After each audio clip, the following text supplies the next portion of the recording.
Hey everybody, it's Mike with the 1974 GMC.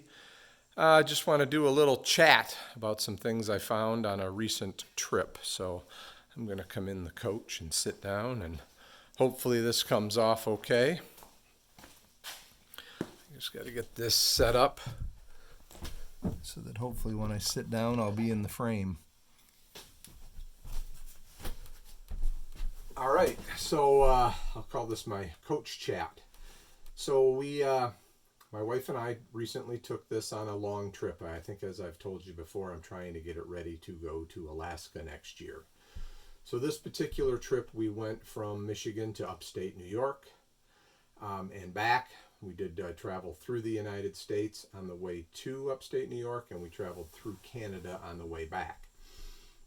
Now, this trip ended up being 1,500 miles I put on the coach. For the entire trip, we averaged 8.5 miles per gallon, which I'm not thrilled about, but sometimes I was getting, as I saw as much as 13 on some stops, 11, 10. One was as low as 6. Now, I think a lot of that variation has to do with how full you get the tank, because it's difficult to fill the tank depending on how, basically what I've been doing is putting the nozzle in, setting it on its lowest flow, automatic lowest flow, and when it shuts off, I stop. And I kind of stand there and listen to hear if I hear, like gurgling in the line. And so that was the best I could do. And I think for the average for the whole trip was probably a pretty good number overall. So I think that's what I hear people getting. Like I said, I'd like to get better, but that's not the case, or that's not where I was anyway. 8.5 is what I got. So just quickly, a couple of things. I've done a lot of work on this coach. It seems like I chase leaks like I'm chasing my tail. I still have drips that come off the windshield, and I've repaired all those areas that are common to leak. So I'm not sure. I think it's the gasket itself just gets water in it.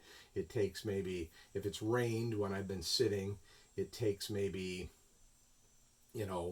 20 minutes of driving and turning or whatever for the last drips to come out of there. So it's not like it's getting a ton of water somewhere, but that's one that I keep, I just can't seem to stop.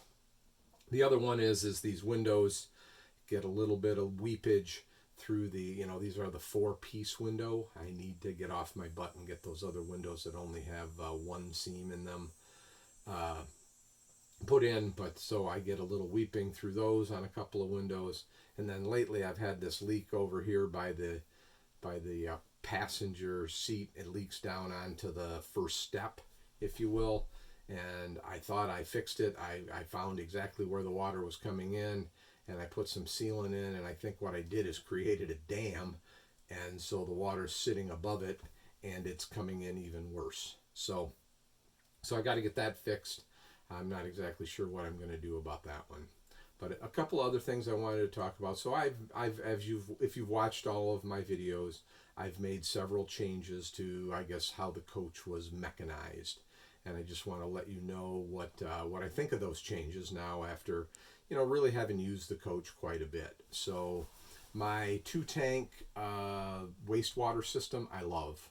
I'm really happy with that. About the only thing that I could complain about on that is that my dump is maybe a little lower than the original, so my clearance, my wife has to get out and check, like if I'm pulling in a steep driveway, and make sure that I'm not going to hit. So like I said, I really do like that. It gives me capacity. I never have to worry about running out of black water or gray water storage. The nice thing is that if I do run out of, I have almost double the capacity of my water tank in storage capacity. But the nice thing about that is that if I'm at a campground and I run out of fresh water, it's much more friendly, if you will, to add fresh water than it is to use one of the boo-boo tank things and do the walk of shame through the campground towing a wagon of poo. So I like I said, I'm really happy with that change. My choice to eliminate the auto level system, which was pretty much defunct on my coach. I'm regretting, and I have bought the stuff to reinstall that, because the problem is when I get to a campground, I level the coach using the air system the air solenoids and the switches that I developed, and that works great. But when I get back out and I'm on the road, I'll stop now and measure actually to that slot in the frame and make sure that the rear ride height is set the same, and that's just a pain. So I am going to fix that or rectify that here at some point. The other thing, if you've watched me, I've bought a lot of inexpensive things for the coach, not the top of the line, not the most expensive. The radio / backup camera / GPS. It's a good radio. It works good as a radio.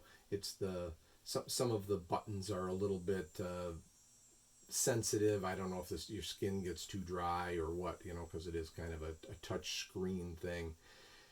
And it works good. The backup camera is phenomenal. The radio works good. The GPS has to be paired with your phone, and I've struggled with it a little bit. So maybe not the best one, but it's definitely served my purposes. I'm pretty happy with it. The other thing I bought when I blew up my the original charger converter that was part of the coach. I put a cheap Vivor one in there, and Vivor is kind of a name that you'll see with tools and other things that's kind of generic, and I'm very much on the low end. I think I paid $55 for it, and I've used it for 2 or 3 years.